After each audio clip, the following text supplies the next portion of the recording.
Hola, ¿qué tal? Muy buenas noches. Bienvenidos a Noticias 22. Guamán Rodríguez, qué gusto estar contigo. ¿Qué tal, Hola, Laura Regis en la traducción de Lengua de Señas Mexicana. Así es un gusto estar con todos ustedes. Tenemos mucha información el día de hoy. Haremos un recorrido por diferentes espacios, bienes inmuebles del patrimonio cultural de nuestro país, especialmente del estado de Guerrero, Laura. Efectivamente, que fueron dañados por los pasados sismos y ver cómo es el avance, cuáles son las actividades que se realizan para recuperar absolutamente todas estas edificaciones. Hablaremos también de música porque ya está por comenzar el 29º Festival de Música de Morelia, Manuel Bernal Jiménez. Aquí va a estar su directora, la vamos a entrevistar y también vamos a platicar acerca de las festividades de las conmemoraciones en torno al Día de Muertos. Así es, 2 de noviembre, todavía estamos en conmemoración del Día de Muertos. Esto es una parte de lo que tenemos hoy. Efectivamente, quédense con nosotros. Comenzamos.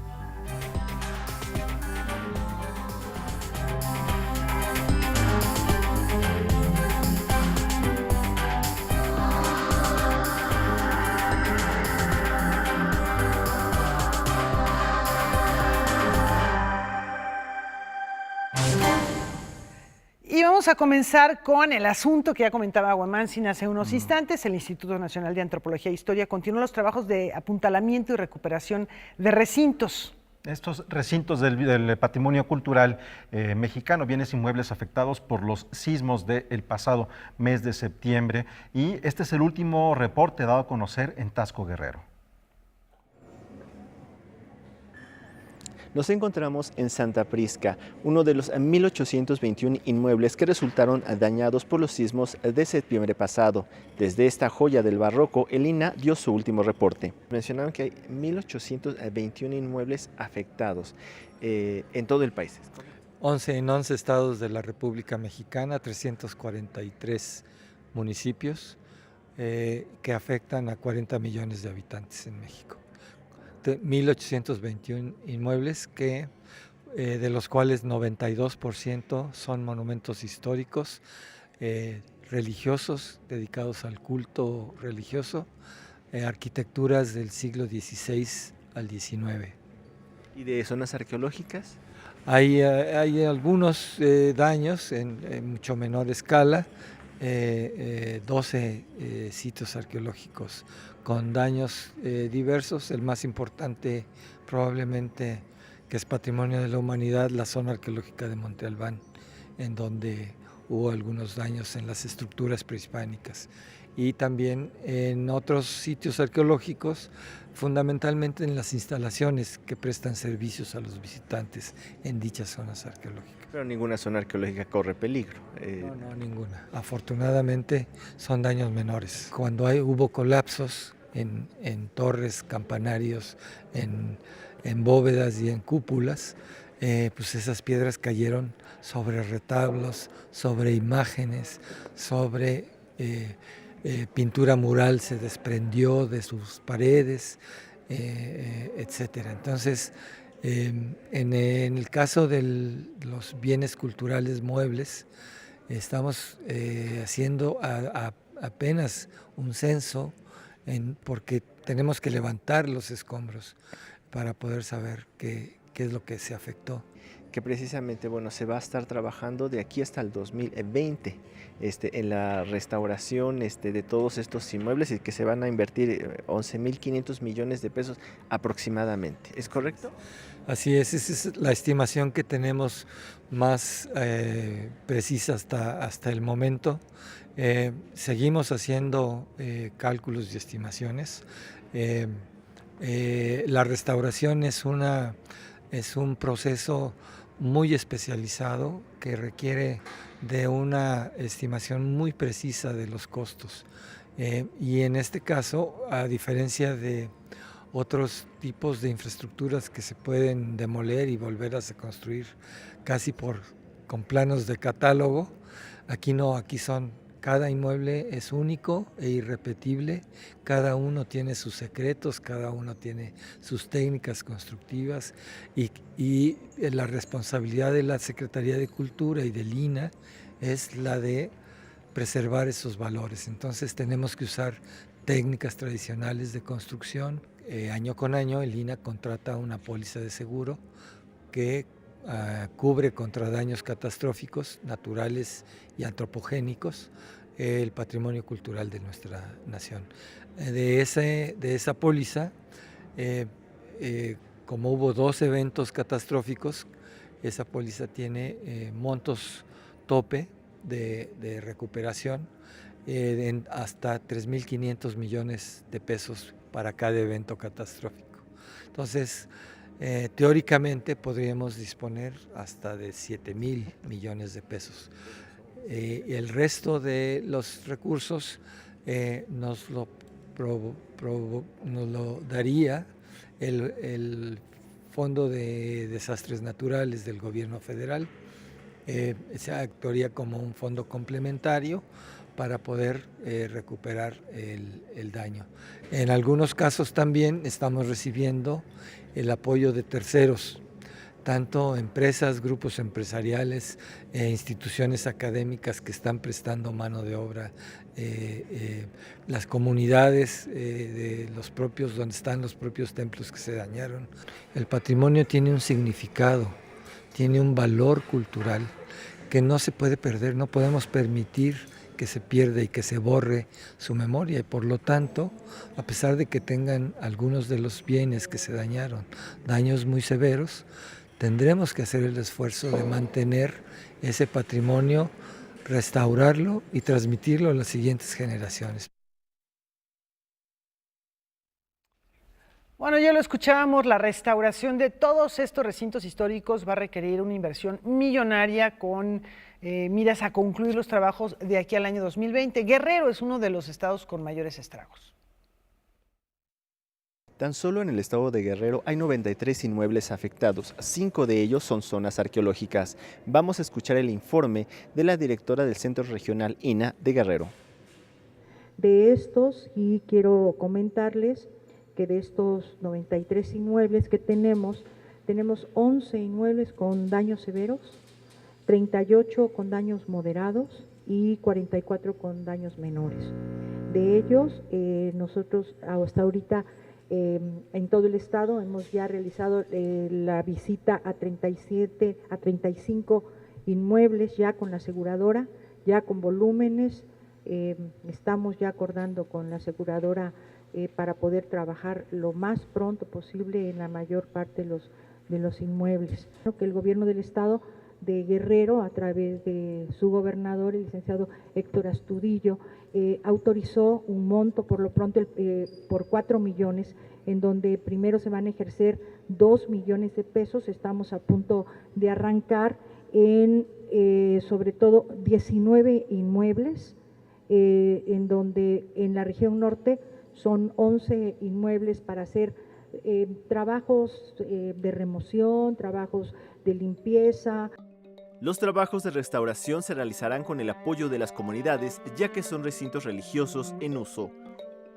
Es en Olinalá, en Olinalá, por ejemplo, habíamos tenido la oportunidad de trabajar con el programa de empleo temporal y el templo estaba totalmente restaurado. Fue para ellos muy triste el que se cayera la parte de la torre, pero la nave está bien, afortunadamente. En este caso, este caso de Xochihuehuetlán, el día que fuimos con el dron y que hablamos con la presidenta municipal, el párroco, se acercó la gente a vernos, y llega una señora y nos dice, ¿sabe una cosa? A mí casi se me cayó mi casa, pero lo que les vengo a decir es que lo único que no quiero es que se caiga mi iglesia, porque es lo más importante que nosotros como comunidades tenemos, y estas historias las estamos recabando, estamos recogiendo los nombres, lo que nos cuentan, lo que pasó con los momentos, lo que sienten. Lo que queremos también ver es que las empresas que lleguen a trabajar en todas estas comunidades ocupen la mano de obra local, porque nos interesa precisamente la capacitación en esto. También en la montaña se va a trabajar con 8 inmuebles en esta primera etapa. Una de las joyas del barroco novohispano, la iglesia de Santa Prisca en Taxco, Guerrero, es una de las 22 construcciones religiosas dañadas por los sismos de esta entidad. Alberto Aranda ha hecho un recorrido por esta edificación para darnos cuenta de los daños. Como ya les habíamos mencionado, nos encontramos en Santa Prisca, en Taxco. Contrario a lo que se ha manejado, el inmueble no sufrió grandes daños y actualmente se encuentra en un estado de restauración. Se espera que sea dentro de un mes que abra sus puertas. Como todos sabemos y como ya se comentó, este invaluable monumento histórico sufrió daños de consideración, sobre todo en algunas áreas de la parte, digamos, sacramental del edificio, colapso de algunos elementos ornamentales, incluso algunas piezas de las cornisas y de los pináculos se colapsaron hacia la calle del Arco, hacia la calle lateral que se encuentra al sur de esta parroquia, y bueno, algunos daños en los elementos, sobre todo en la linternilla de la cúpula, ¿no? Las torres, que son generalmente los elementos más frágiles en este tipo de eventos, pues se mantuvieron estables, no sufrieron daños de consideración, salvo, como es normal, algunas pérdidas en algunas juntas por el propio movimiento entre sillares, pero que no ponen en riesgo su permanencia. Asimismo, la fachada principal de este inmueble se conserva sin ningún daño por sismo, salvo una leve despostilladura de la escultura de Santa Prisca que corona la fachada. Para trabajar al interior del recinto se desmontaron los elementos que pudieran colapsarse, entre ellos 18 lienzos que tenían contacto con agua de lluvia que se filtraba por una grieta. En este caso, por ejemplo, tenemos un cierto riesgo y lo que estamos haciendo es precisamente para minimizar ese riesgo en un proceso de restauración que nos va a llevar probablemente un año más. Pero no podemos tener cerrada Santa Prisca si sabemos que hay un área segura para poder dedicarla a las actividades litúrgicas. Y por eso estamos haciendo esta propuesta de hacer un presbiterio aquí en este entreeje para que el templo se pueda abrir rápidamente. Bueno, aquí en Noticias 22, cambiando de tema, vamos a la pausa, nos han prometido un pan de muertos. Bueno, veremos qué pasa con él. No sé, vamos a la pausa y a ver si cuando regresemos Por lo pronto tenemos pausa. Sí, al regresar tendremos mucho más aquí en Noticias 22.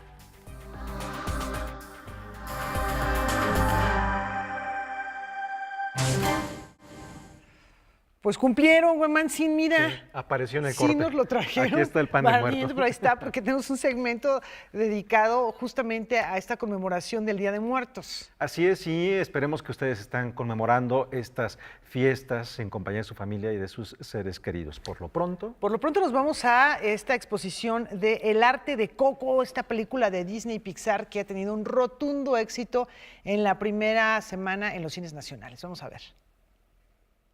Testigo de un viaje de amistad, magia y creatividad en la exposición México y Walt Disney, un encuentro mágico. Conoce los detalles del impacto que tuvo México en la obra de Walt Disney y su legado que ya es parte de nosotros.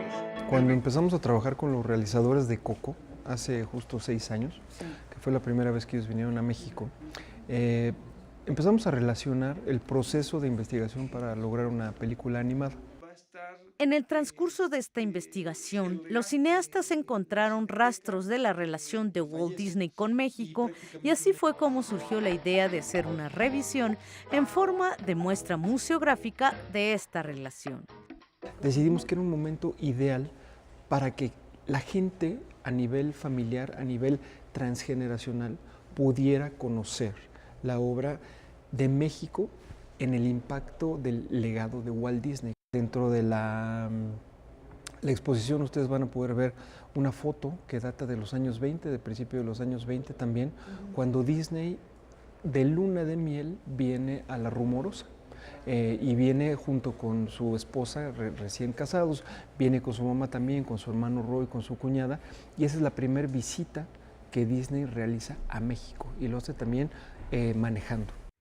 En la muestra hay, además, documentos del surgimiento de Disney como caricaturista y animador, como es el caso de Oswald, el conejo afortunado, así como los primeros Mickey y Minnie Mouse, hasta aquellos personajes que tuvieron influencia de México, como los Tres Caballeros o El libro de la selva, con doblajes de actores muy conocidos en nuestro país como Germán Valdés Tintán. Miel solo para mí y las hormigas encuentro bien y saboreo por lo menos 100 del primer lengüetazo. Y Luis Manuel Pelayo y Alfonso Arau también, como una de las obras icónicas que han logrado trascender a las generaciones y que impactaron directamente a México. Además de la muestra dedicada a Walt Disney, se exhibe El arte de Coco, sobre la producción más reciente de los estudios Disney Pixar, basada en la tradición de Día de Muertos. La productora de Coco, el director de Coco, Leon Critch, visitan Tzintzuntzan, están en Pátzcuaro, ¿no? Muchos pueblos de Michoacán, están también en la Ciudad de México, van a Mixquic, van también a Xochimilco y documentan todo lo que tiene que ver con nuestra tradición del Día de los Muertos. Las dos exposiciones se podrán visitar a partir del 24 de octubre. Noticias 22, Irma Gallo. Sí, no se la pierdan. Y ahora vamos a platicar de también este asunto desde otra perspectiva. El director teatral Sixto Castro Santillán nos cita con un México de tradiciones, de costumbres, que son patrimonio de la humanidad, pero que no siempre hay un tema, un cariz de festividad en ellas. Vamos a ver. Todos Santos es una obra sobre la identidad, la pérdida, la migración y las condiciones de las mujeres indígenas. Así te conocí, así me enamoré de ti. Lamentablemente es una realidad. Siempre he pensado que es responsabilidad de los que hacemos teatro levantar la voz y darle visibilidad a estos temas que están en nuestro cotidiano, que están en la vida diaria y que de repente empezamos a asumir como una normalidad. Bajo la dirección de Sixto Castro Santillán, Mayra Cérvulo interpreta a María, una mujer que ha sido despojada de todo y que busca sobrevivir, pero no sabe si está muerta en vida. Cuando Mayra Cérvulo me invita a dirigir este proyecto, por supuesto que acepto, porque Mayra Cérvulo es una mujer que es fiel a su visión del teatro, del arte, de la actuación y a su universo poético. Y cuando hacemos esta obra, nos comparte su universo poético, nos abre las puertas de su casa, nos abre las puertas de su tierra y nos comparte también toda la enorme experiencia y trayectoria que tiene. Todo el folclore de nuestras tradiciones de Día de Muertos, así como en ambientes de violencia que viven muchos lugares de nuestro país, presentes en este montaje. Aquí el diálogo con el espectador está, me parece, desde la belleza. Son temas dolorosos que en el universo que le estamos ofreciendo al espectador se manejan con belleza, apelamos a la imaginación del espectador. Se cuenta una historia que se vuelve empática con nosotros. Esa deberían dárnosla los gobernantes, las autoridades, pues. A pronto, supimos que ellos mismos habían traído a los caballeros. Nadie se debe perder. Es la oportunidad de ver el regreso de Mayra Cérvulo, una actriz con una trayectoria impecable, de reconocimiento internacional, en un espectáculo unipersonal, todos los jueves en el Foro La Gruta a las 8:30. Otros tuvieron que pagar con su existencia. El pueblo se fue... Con información de Salvador Perches Galván, Noticias 22. Bueno, en el otoño, además del olor de las mandarinas, viene también el olor de pan de muerto, que, por ejemplo, aquí tenemos uno entre Laura y yo, que básicamente esta figura tiene que ver con el cráneo y con los huesos. Ha cambiado, cada región lo maneja de una manera diferente o lo interpreta de maneras distintas. En el centro del país tiene mucho más azúcar que en otras regiones en donde es con ajonjolí, con agua de azahar, y también en algunos otros lugares le ponen anís, como en Veracruz o hacia Oaxaca. Lo que también es cierto es que esto no es netamente mexicano, es una de las partes de nuestra herencia barroca, Contrarreforma, por decirlo de alguna manera, Contrarreforma que llega a este continente novohispano y que tiene que ver con un pan de ánimas que se comía en la Nueva España, que solo en algunos lugares todavía se hace y que aquí, bueno, se le llama como pan de muerto. Efectivamente, que mira, por ejemplo, el que tenemos ahorita, no sé si alcanzan a ver, pero básicamente tiene ajonjolí. Esa es la forma en la que lo hacen, por ejemplo, en la tradición poblana. Pero hay variedades, hay algunos sitios donde también se les recubre con chocolate. Exactamente. Bueno, todo esto porque la pregunta es, ¿cómo se hace este tradicional pan de muerto? Vamos a verlo. Estamos en el Instituto Gastronómico ASPIC, les damos una cordial bienvenida y queremos el día de hoy preparar una receta ancestral, una receta que es típica también de nuestro país y qué bueno que nos pueden acompañar esta vez con nosotros. Yo soy el chef Marcos Pérez, soy chef instructor aquí en este instituto y vamos a preparar paso a paso lo que es el pan de muerto. La receta anteriormente se hacía de diferentes maneras. Obviamente nuestros ancestros preparaban el pan con diferentes elementos. Hay que recordar que no existía el trigo en el México prehispánico, por lo cual se llegaba a utilizar algunas otras harinas. Entre ellas estaba lo que era el amaranto. Generalmente se preparaba a base de una harina de amaranto, se preparaba este pan, dándole lo que es la consistencia, pero era un pan que se utilizaba mucho para sacrificios, en honor obviamente a los dioses, el cual el amaranto se combinaba con un poco de la sangre de la víctima y por ende entonces daba como resultado un pan. Ahora, la forma que tiene el pan también representa partes de nuestra misma cultura.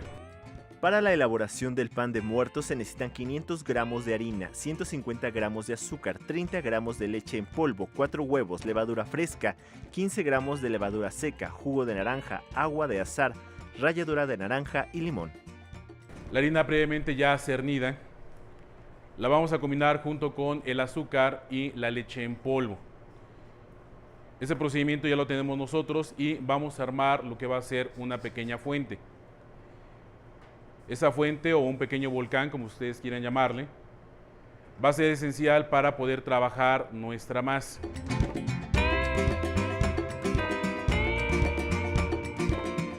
Vamos a agregar el huevo, vamos a agregar uno por uno.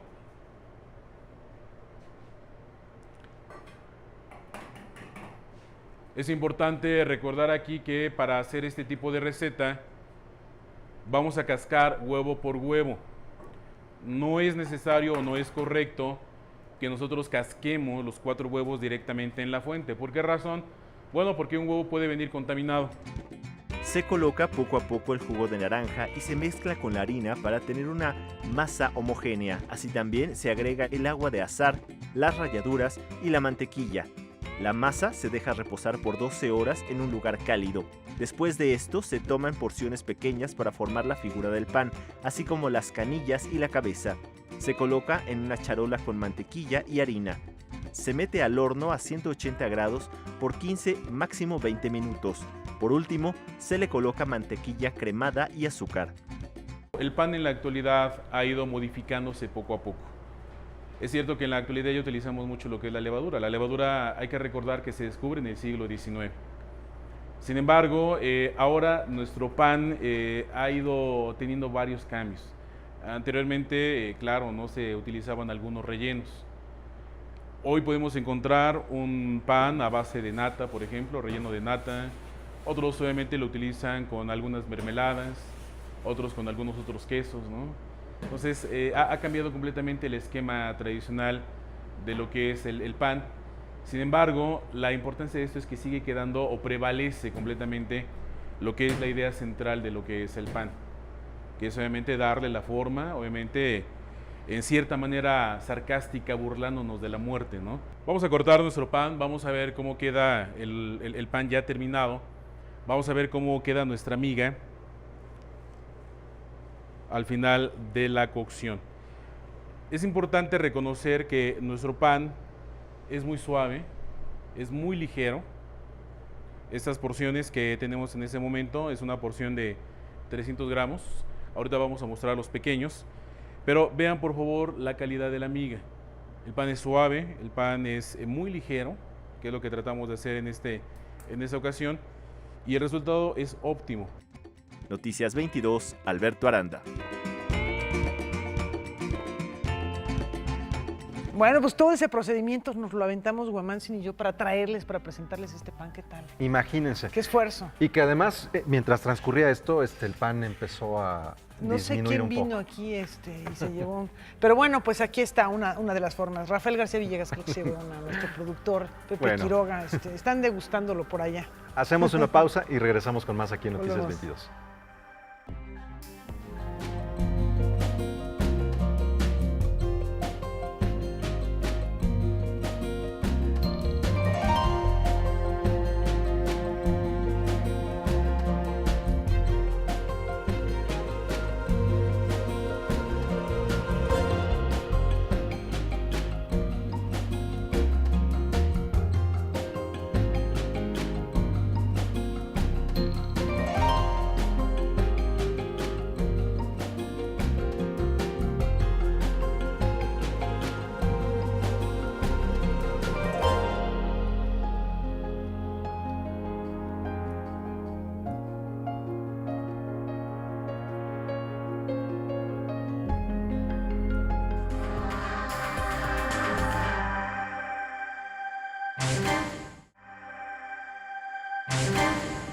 Con el ánimo de ayudar a los niños para que comprendan, para que puedan lidiar con el cáncer, con una enfermedad tan dura como puede ser esta, Patricia Barrón nos comparte uno de los capítulos más difíciles de su vida.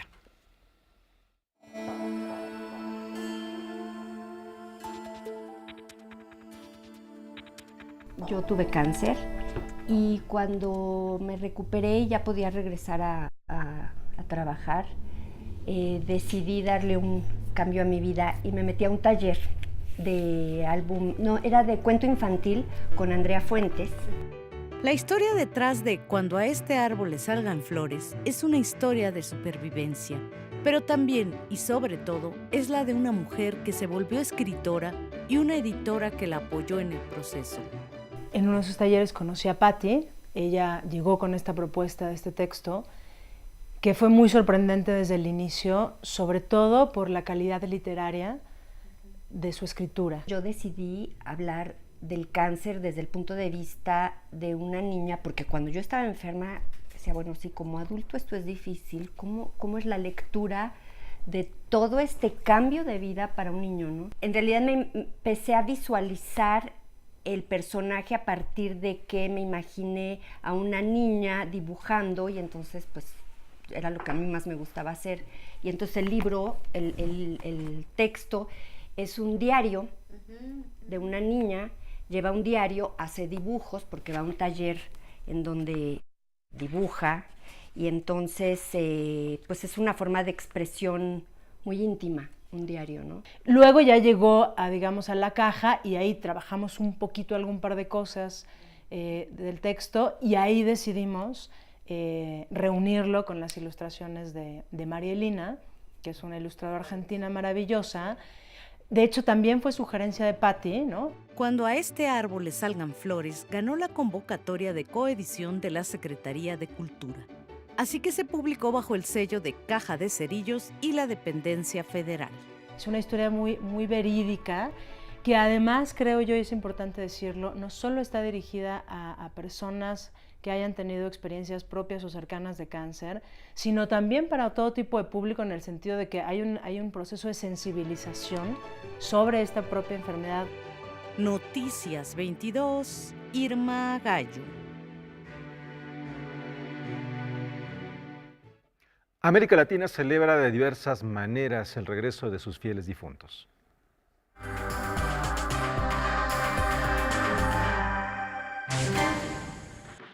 El Día de Muertos llegó a diversos países de Latinoamérica. Uno de ellos es Guatemala, en donde con cometas gigantes, coloridos y diseños de las localidades, se buscó el vínculo entre los vivos y los muertos en los cementerios.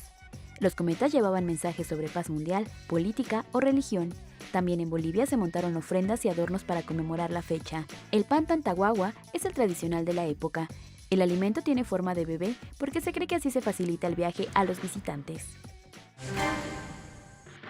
Cerca de 250 obras de arte pertenecientes a un coleccionista de la época nazi y que habían estado escondidas se exhibieron por primera vez en Alemania.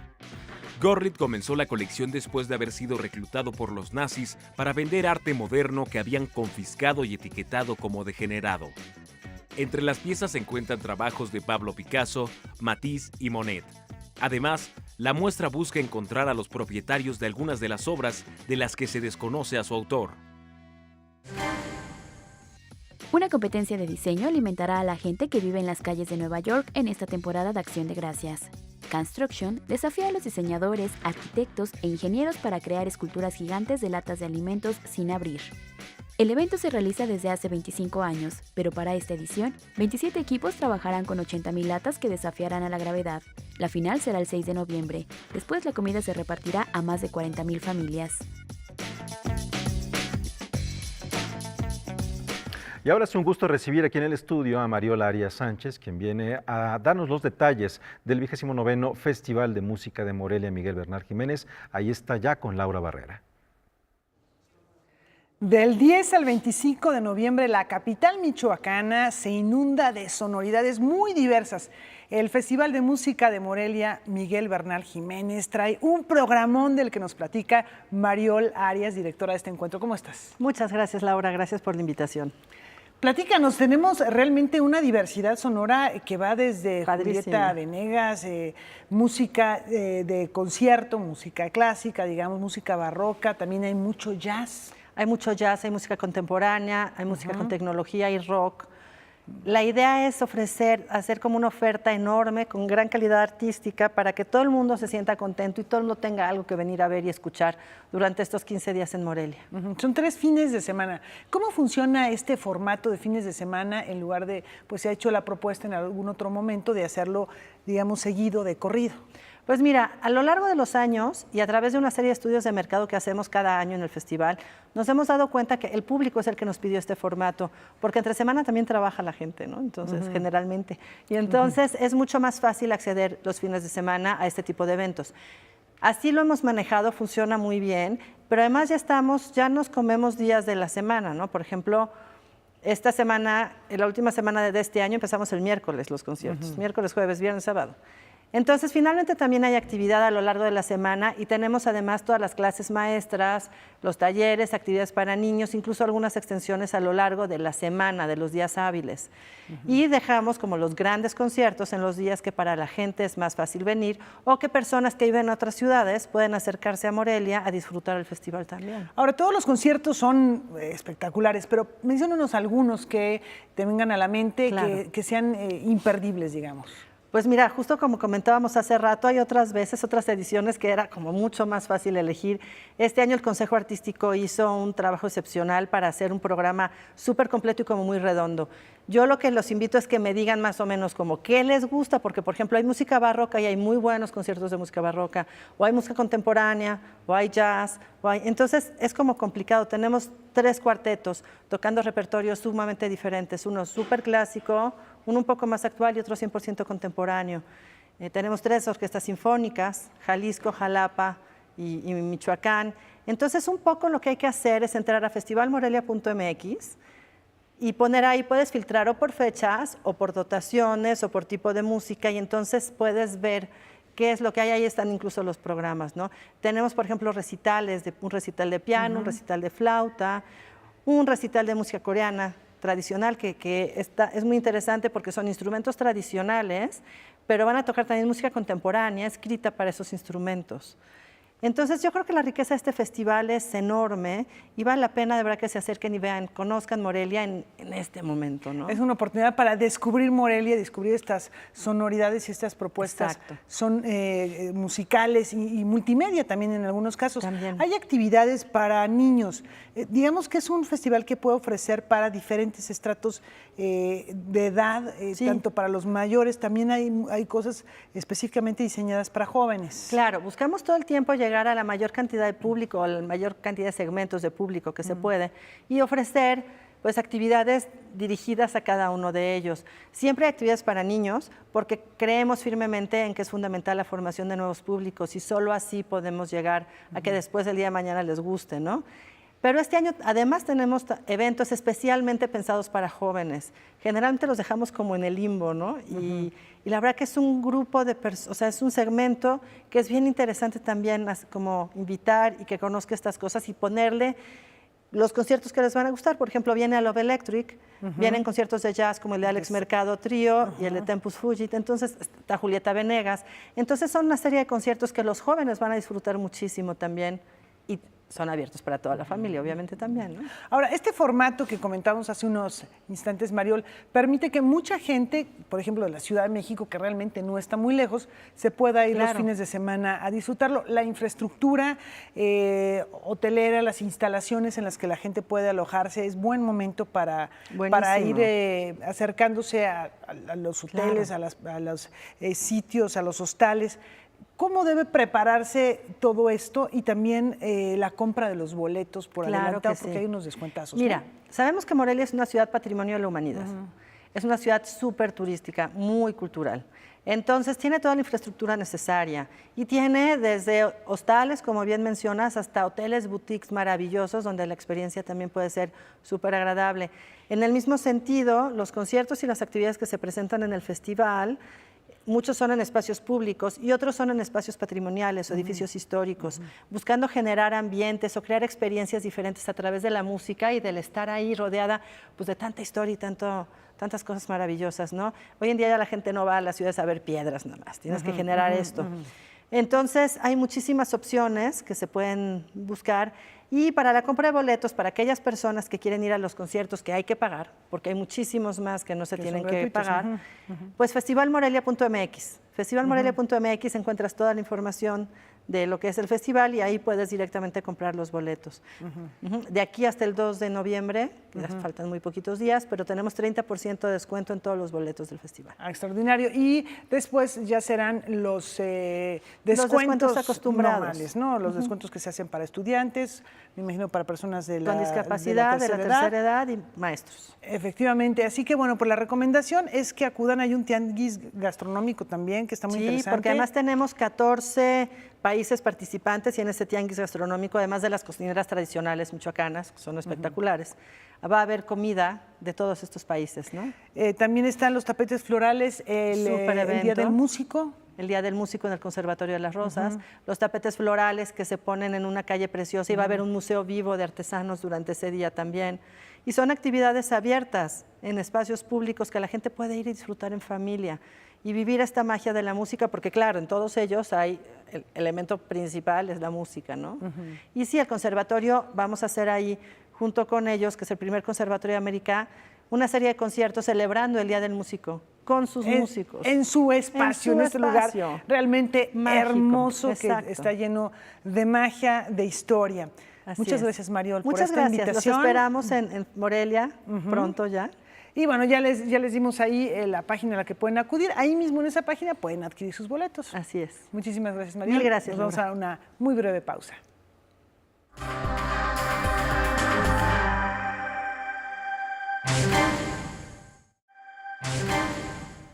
Continuamos con una propuesta de uno de los grandes promotores de la lectura que siempre está desarrollando actividades para hacer que la gente disfrute de esta actividad. Así es, nos referimos a Juan Domingo Argüelles, quien dice que la felicidad tiene que ver también con la lectura, pero ¿de qué manera, Laura, enfrentarnos a aquello que pensamos puede ser incómodo frente a la lectura? Sí, o fastidioso o aburrido. Vamos a ver.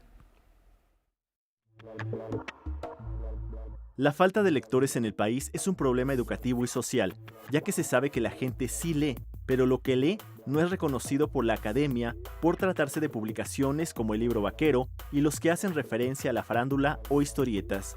Así lo reconoce Juan Domingo Argüelles, quien se ha dedicado a estudiar el tema del fomento a la lectura. El problema es social porque esa persona que lee el libro vaquero tiene justamente una poca formación académica, generalmente no tiene una escolarización elevada, aunque tengamos casos como el del famoso Bronco, gobernador de Nuevo León, que dice que su libro favorito es el libro vaquero. Ahí hay por supuesto, un gran fracaso de la educación superior, ¿verdad?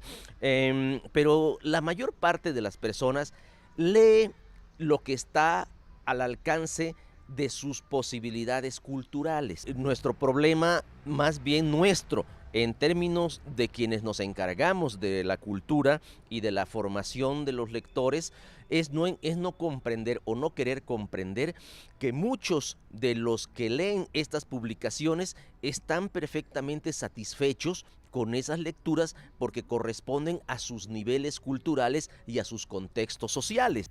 Juan Domingo Argüelles presentó en el 2003 el libro ¿Qué leen los que no leen? Ahora, bajo el sello de Océano, se ha editado una versión definitiva que busca responder a la pregunta de cómo se forma un lector. Y es que a pesar de que se tienen más de 30 décadas discutiendo sobre el problema de la lectura, las campañas no han sido exitosas.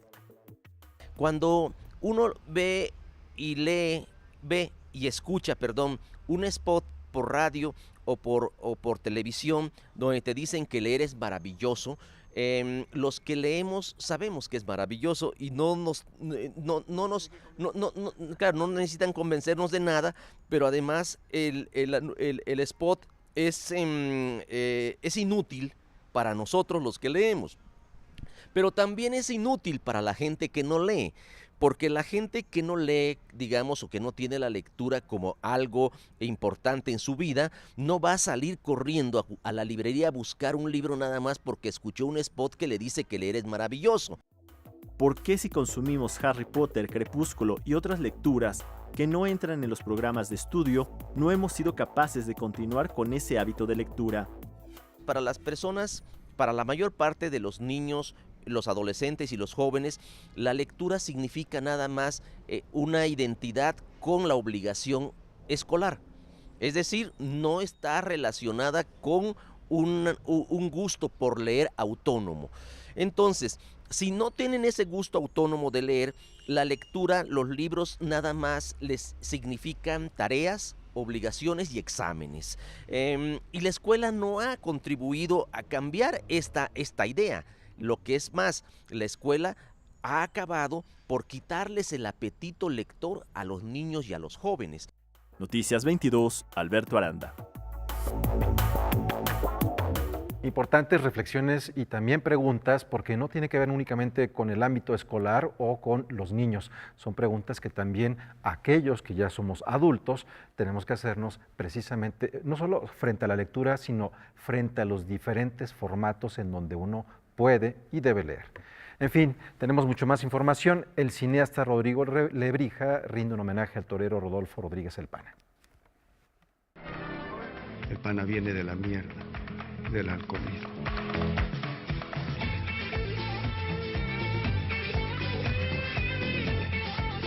Más de 7 años de trabajo le llevó a Lebrija la realización de El Brujo de Apizaco, basado en la atormentada vida del matador de toros mexicano Rodolfo Rodríguez González, mejor conocido como El Pana, personaje bipolar, alcohólico, esquizofrénico, mitómano y surrealista. Quiero brindar el último toro de mi vida de torero a todas las daifas, meserinas, meretrices, prostitutas. Para mí, un ente espiritual que bajó a cumplir una misión muy importante, porque la vida del Pana es un testimonio para toda la gente que está enferma del alcoholismo. Es una persona que representa mucho al pueblo de México, viene de unas condiciones muy desfavorables, no tuvo educación propia, y cuando se le presentaron las oportunidades de ese talento natural que tenía como torero y como personaje público, las desaprovechó. Me decía que el matador Rodolfo quería platicar conmigo, que lo fuera yo a ver porque se sentía muy mal. De meses, de 4 meses, 5 meses de tomar diario. Su adicción al alcohol lo llevó a frecuentar prostíbulos y a ser encarcelado 7 veces. Procreó una niña con una mujer norteamericana de Wisconsin y fue ídolo de un sector del pueblo mexicano. Lo que me llama mucho la atención de él es que en esa fe tan grande del hombre y en una profunda espiritualidad que fue adquiriendo en el devenir de la vida, él al final acaba curándose, deja de tomar y se redime con su hija pidiéndole perdón, que era algo que para él era sumamente importante, y creo que para todos los humanos, ¿no? Venimos aquí, todos nos equivocamos, pero no todos pedimos perdón. Tiene 56 años y su leyenda dice que ha estado 7 veces en la cárcel. El hombre a la conquista de sus sueños y la gloria que se escurre entre sus manos es lo que nos muestra el documental. Los muletillas. Es Rodolfo Rodríguez. Me decía a mí el médico de la Plaza México en una entrevista maravillosa que me concedió que él sentía que no había un buen artista si no tenía el alma perturbada. Entonces también tenemos ejemplos como desde Van Gogh, ¿no? El suicidio de Van Gogh y cosas así, que estas personas están perturbadas porque como que intuyen algo más, intuyen que la vida es pasajera y que esto, el cuerpo carnal te atrapa. Con más de 100 horas de material sobre la vida, locura, profesión y muerte de El Pana, El Brujo de Apizaco muestra la vida de este polémico personaje que llega al circuito de cine cultural de la Ciudad de México. Hay una frase al principio de la película de Platón, donde cito a Platón, donde te dice que a través del amor volará el alma a casa al mundo de las ideas, donde será liberada de la cárcel del cuerpo. Entonces decía El Pana, para mí las cornadas son como medallas en el cuerpo. Un día le hablé porque le habían pegado una cornada en el ano y le llamé al hospital y me dijo, no hombre, haz de cuenta que me pico una avispa.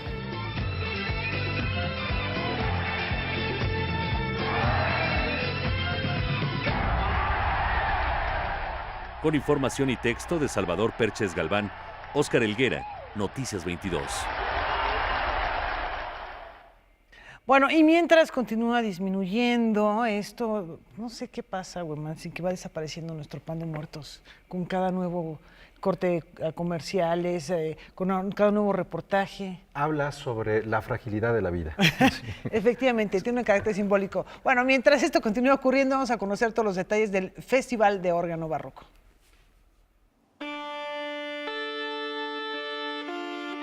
La intención original del mismo fue, digamos, ponderar el valor de los órganos históricos en México. Con una tradición de 25 años, el Festival Internacional de Órgano Barroco se concibe no solo como un espacio para escuchar este instrumento, sino también de reflexión sobre él. Mostrar los instrumentos, por supuesto, sus cualidades fónicas, sus disposiciones acústicas en los templos, en las iglesias barrocas y demás.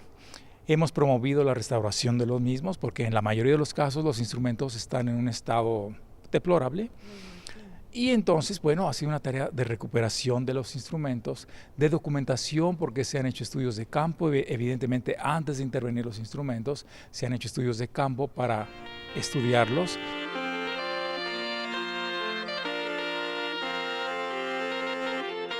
Bueno, el siguiente, el 12 de noviembre, bueno, tenemos a los ministriles de Marcias de España, con bajones renacentistas y fagotes barrocos. La programación continuará hasta el 10 de diciembre en el Templo de San Agustín, en la calle de Horacio, en Polanco. Todos los conciertos son los domingos a las 3 de la tarde y son de entrada libre. Habrá también conciertos en la Facultad de Música de la UNAM. Noticias 22, Irma Gallo. Bueno, nos despedimos deseando que disfruten lo que queda del día en compañía de su familia. Así es, y lo que queda también del pan, ¿no? También.